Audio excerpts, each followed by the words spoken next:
Okay, welcome back and congratulations on making it to the final lecture. Today we're going to be finishing the Kite Runner. I'm going to skip mostly over the portions where Baba and Amir are living their lives in, first of all, Fremont, and then eventually Amir finds success as a writer. He gets married. Baba dies of cancer.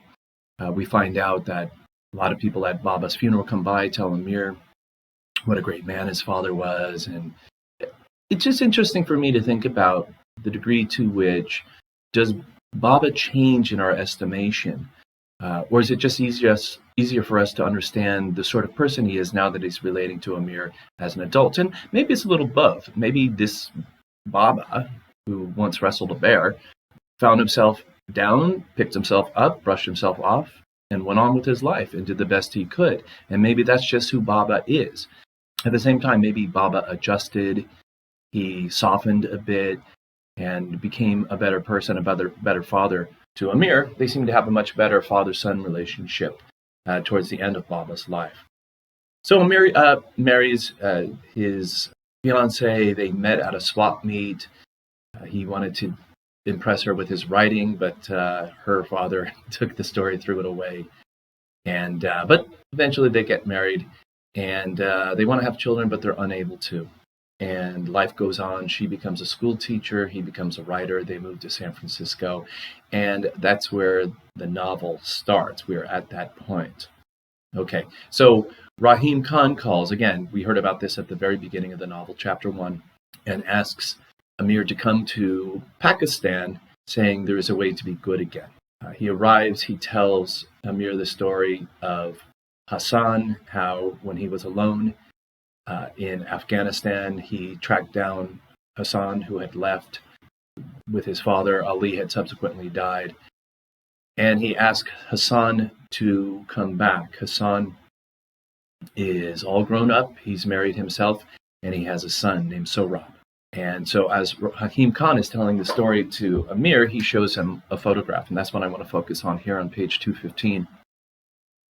A tall man dressed in a white turban and a green-striped chapan stood with a little boy in front of a set of wrought iron gates. Sunlight slanted in from the left, casting a shadow on the half of his rotund face. He was squinting and smiling at the camera, showing a pair of missing front teeth.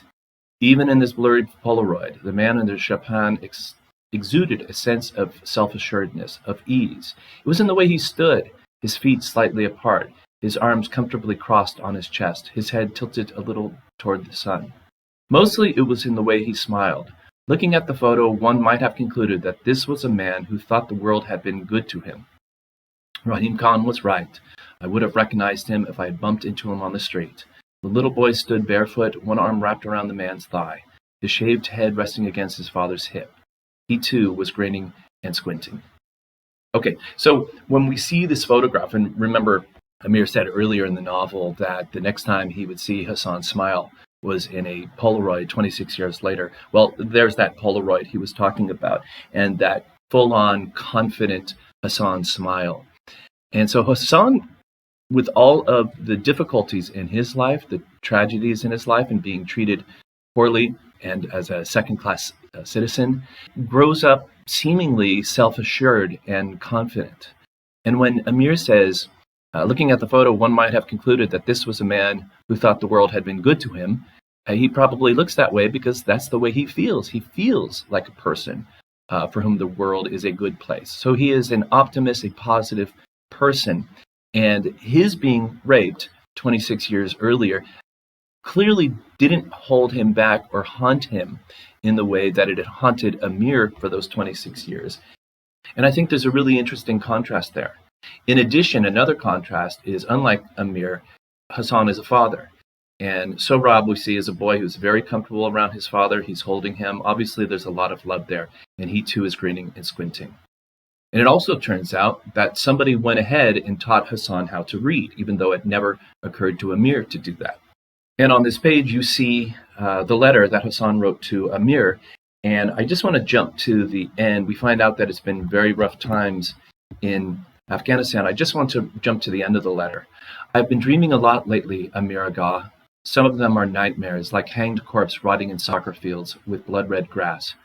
I wake up from those short of breath and sweaty. Mostly, though, I dream of good things and praise Allah for that. I dream that Rahim Khan Sahib will be well. I dream that my son will grow up to be a good person, a free person, and an important person.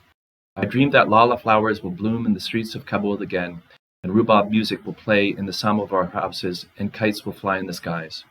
And I dream that someday you will return to Kabul to revisit the land of our childhood. If you do, you will find an old faithful friend waiting for you. May Allah be with you always, Hassan. And so I think this beautiful letter that says, I dream you'll come back. If you do, you'll find an old faithful friend waiting for you. And I think we have to believe that that's true.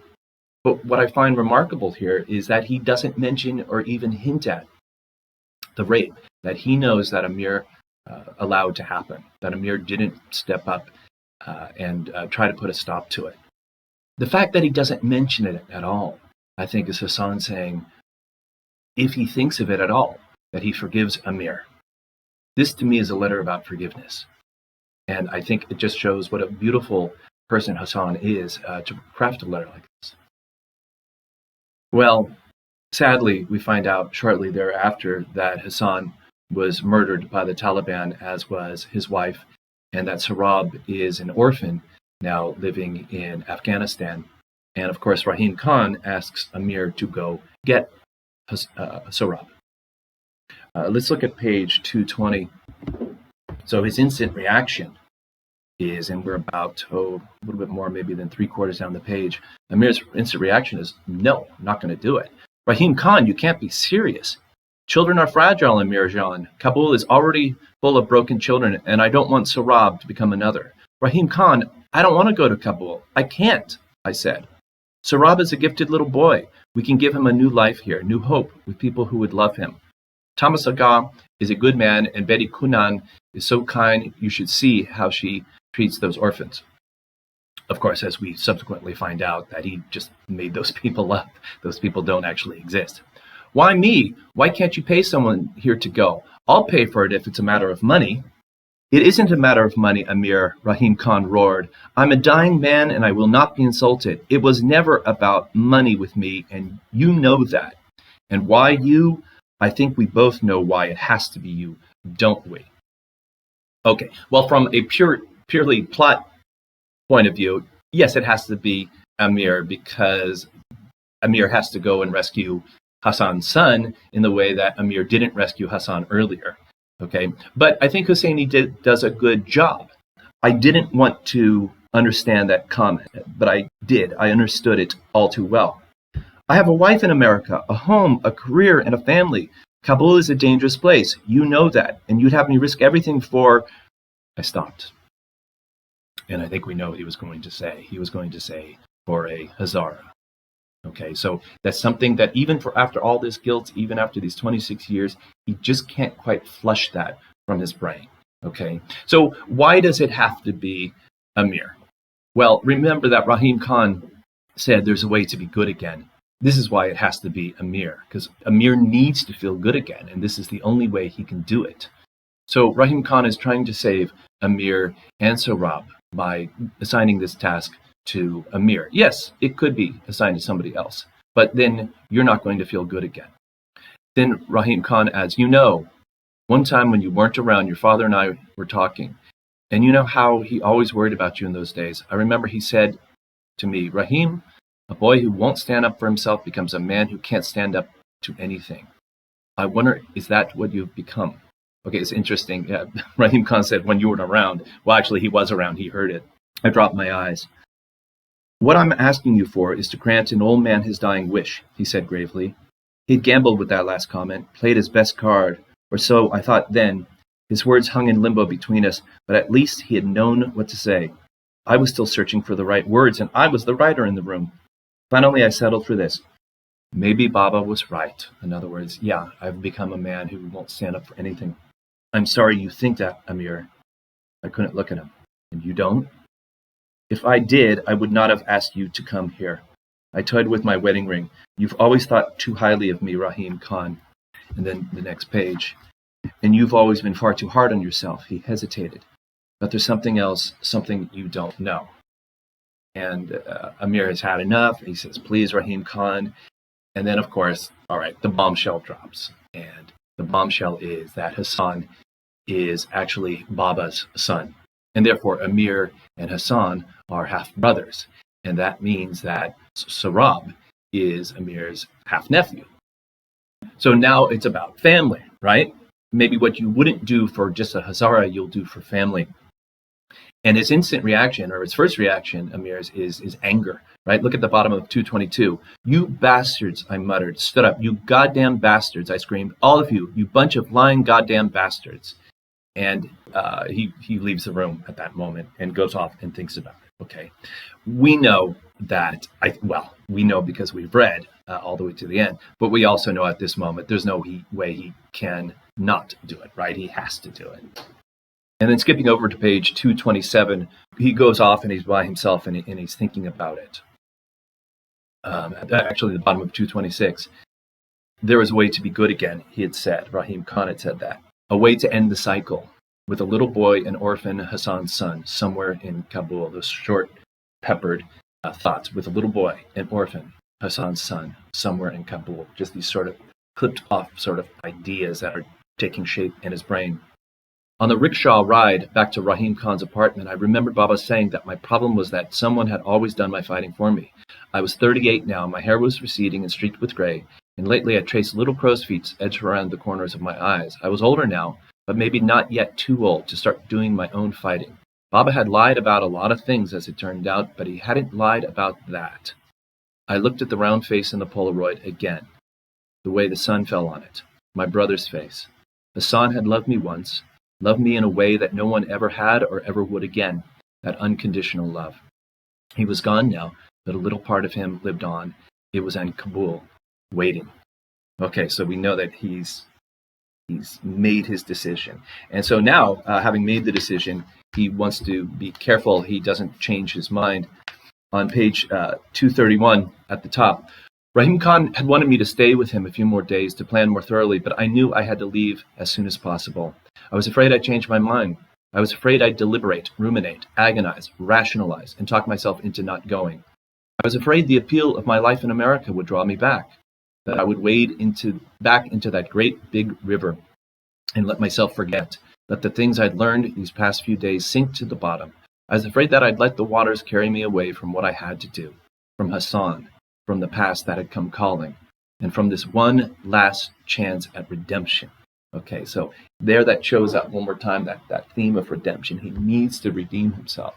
And at this point, is it enough if he goes and gets Sarab and brings Sarab back and gives him off to be adopted? Because that's the mission he thinks he's going for. Will that be enough in his mind? Will that be enough in our minds, the reader's minds, that will be sufficient for his redemption? So I left before there was any possibility of that happening. Okay, well, he goes off to Afghanistan. He is able to track down Sarab. It turns out that Asif, of all people, has Sarab and has raped him as well. Some students find this a bit of a flaw in the novel, that Asif shows up late in the novel. It feels like Deus ex machina, something so improbable or something so unlikely showing up like that. Did it have to be Asif? Couldn't it have been somebody who just reminded Amir of Asif? Does it have to go so full circle? Does the beating he received, that's something that really needs to be done? Does it need to be a real life beating as opposed to sort of a metaphorical beating? And the fact that his upper lip gets split, I don't know. Is it a bit much? Is it a bit overwritten? You decide. But it goes back to Pakistan. He's in a hospital. He's beaten very badly. They can't find the people who were going to adopt Sarab, and he gets a letter from Rahim Khan. Amir does on page 301. You were right all those years to suspect that I knew. In other words, knew that he had let Hassan get raped. I did know. Hassan told me shortly after it happened. What you did was wrong, Amir Jean, but do not forget that you were a boy when it happened, a troubled little boy. You were too hard on yourself then, and you still are. I saw it in your eyes in Peshawar. But I hope you will heed this. A man who has no conscience, no goodness, does not suffer. I hope your suffering comes to an end with your journey to Afghanistan. That is, that you have felt that you have redeemed yourself, that you have been forgiven of your unatoned sins. Skip down a paragraph. Amirjan, I know how hard your father was on you when you were growing up. I saw how you suffered and yearned for his affections, and my heart bled for you. But your father was a man torn between two halves, Amirjan, you and Hassan. He loved you both, but he could not love Hassan the way he longed to, openly and as a father. So he took it out on you instead, Amir, the socially legitimate half, the half that represented the riches he had inherited and the sin with impunity privileges that came with them. When he saw you, he saw himself and his guilt. You are still angry, and I realize it is far too early to expect you to accept this. But maybe someday you will see that when your father was hard on you, he was also being hard on himself. Your father, like you, was a tortured soul, Amir Jan. I cannot describe to you the depth and blackness of the sorrow that came over me when I learned of his passing. I loved him because he was my friend, but also because he was a good man, maybe even a great man. And this is what I want you to understand, that good, real good, was born out of your father's remorse. Okay, so the idea being that because his father has remorse, if he's trying to atone for his sins, if he's seeking redemption, maybe it's in a sense a good thing that he has something to atone for, so good things can result. Sometimes I think everything he did, feeding the poor on the streets, building an orphanage, giving money to friends in need, it was all his way of redeeming himself. And that, I believe, is what true redemption is, Amir Jan, when guilt leads to good. And is that what has happened for Amir Jan? Is that what true redemption is? Is rescuing Sarab and bringing him to Pakistan enough? Or is redemption a fuller process, one that requires physical suffering, like Amir goes through? Maybe it requires an expression of unconditional love. Maybe it's forever a work in progress. It's never fully achieved. Let's look at the next lines. I know that in the end, God will forgive. He will forgive your father, me, and you too.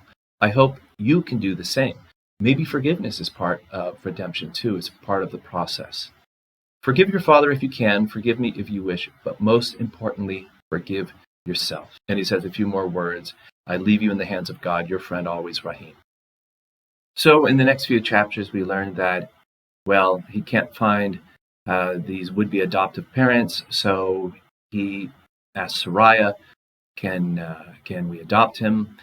She's all in favor of it, but there's difficulties with the adoption process in Pakistan. His most immediate relatives are dead. Amir may be his half-uncle, but there's no paperwork to suggest that. And so in the interim, Amir floats the idea, well, maybe you could stay in an orphanage here for a while. But Sarab was so traumatized by an orphanage that he can't imagine that. And when Amir falls asleep, Sarab attempts suicide by cutting his wrists. And then for the next chapter, it's not entirely clear that Sarab has survived, but he does. And he goes off to San Francisco with Amir and Soraya. But in the meantime, he stopped talking. So if in your mind, part of Amir's redemption is that Sarab becomes well again and well adjusted and is able to be that little boy in the photograph, smiling, and then grow up to be healthy and happy like his father, then maybe redemption hasn't occurred yet. Maybe it's a work in progress for you. Turning over to page 359, an interesting moment, because Soraya and he are just sort of waiting, trying to be as patient as possible. He doesn't say anything. He's just quiet. He's asleep, and Amir notices the photograph underneath Sarab's pillow, that Polaroid from before. I looked at the photo. Your father was a man torn between two halves, Rahim Khan had said in this letter. I had been the entitled half, the society-approved legitimate half, the unwitting embodiment of Baba's guilt. I looked at Hassan, showing those two missing front teeth, sunlight slanting on his face. Baba's other half, the unentitled, unprivileged half, the half who had inherited what had been pure and most noble in Baba. So when we see Baba and the good things he did, and maybe the better man he became, and maybe the great man that Rahim Khan claimed that he might have been, maybe that's the genes that showed up more clearly in Hassan than in Amir. The half that maybe in the most secret recesses of his heart, Baba had thought of as his true son. Now, we might think that the potential truth of that thought would be very hurtful to Amir. And throughout most of the novel, that would have been hurtful to Amir, to think that maybe his father loved Hassan more than he really loved Amir. But watch what follows. I slipped the picture back where I had found it. Then I realized something. That last thought had brought no sting with it. Closing Sarab's door, I wondered if that was how forgiveness budded. Not with the fanfare of epiphany, but with the pain gathering its things, packing up, and slipping away unnoticed in the middle of the night. That's really good prose there. I wondered if that's how forgiveness budded, not with a fanfare of epiphany. Maybe that's how redemption happens too. Not with, horns blaring, but instead just sort of this, at some point, this realization we got there.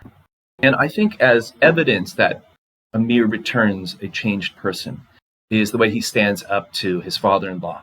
On page 360, about 2/3 of the way down the page there, the skirting finally came to an end over dinner when the general put down his fork and said, "So, Amir Jean, you're going to tell us why you have brought back this boy with you." "Iqbal Jean, what sort of question is that?" Kalala Jamila said. It's his mother-in-law. "While you're busy knitting sweaters, my dear, I have to deal with the community's perception of our family. People will ask. They will want to know why there is a Hazara boy living with our daughter. What do I tell them?" Soraya dropped her spoon, turned on her father. "You can tell them," and you can fill in that blank, right? What was going to come out of her mouth. But Amir says, "It's okay, Soraya," I said, taking her hand. "It's okay. General Sahib is quite right. People will ask." "Amir," she began. "It's all right." I turned to the general. "You see, General Sahib, my father slept with his servant's wife. She bore him a son named Hassan. Hassan is dead now. That boy sleeping on the couch is Hassan's son. He's my nephew. That's what you tell people when they ask. So, in other words, we're not going to lie anymore. We're not going to make up stories. We're going to tell the truth. We're not ashamed of him. This is who he is." So here we have Amir standing up for, finally, somebody. We see him standing up for Sohrab in a way he didn't stand up for Hassan earlier. He's standing up and saying, "No more lies." They were all staring at me. "And one more thing, General Sahib," I said. "You will never again refer to him as Hazara boy in my presence. He has a name, and it's Sohrab." No one said anything for the remainder of the meal. That was an awkward silence, I'm sure, towards the end of that meal. But so here you have Amir finally standing up and defending. This is an expression of, I will defend you. I will support you. I'm not going to go around telling lies about who you are. And I don't want our family to be spreading lies. Now it's about telling the truth. Okay, and so as the novel comes to an end, we find Amir and Sohrab together at Lake Elizabeth Park in Fremont. Sohrab still isn't talking. And there's kites flying, and Amir says to him, "Do you want me to fly a kite with him?" And there's another kite flying, and apparently it's okay. I'm not sure I would be wild if this happened if I were flying a kite with my son and some other person came around and cut my kite string. But apparently this is understood. And so they have a kite flying contest right there in Fremont. On page 368, I felt a presence next to me and looked down. It was Sohrab, hands dug deep in his pockets of his raincoat. He had followed me. "Do you want to try?" I asked. He said nothing, but when I held the string out for him, his hand lifted from his pocket, hesitated, took the string. My heart quickened as I spun the spool to gather the loose string. We stood quietly side by side, necks bent up. So this is sort of almost Amir and Hassan, their partnership sort of replaying itself. Around us, kids chased each other, slid on the grass. Someone was playing an old Hindi movie soundtrack now. A line of elderly men were praying afternoon namaz on a plastic sheet spread on the ground. The air smelled of wet grass, smoke, and grilled meat. I wished time would stand still. Then I saw we had company. A green kite was closing in. I traced the string to a kid standing about 30 yards from us. He had a crew cut and a t-shirt that read, "The Rock Rules," in bold block letters. He saw me looking at him and smiled. Waved, I waved back. Okay, and so Sohrab gives the string back to Amir. Bottom of page 369. Next to me, Sohrab was breathing rapidly through his nose. The spool rolled in his palms, the tendons of his scarred wrist like rhubarb strings.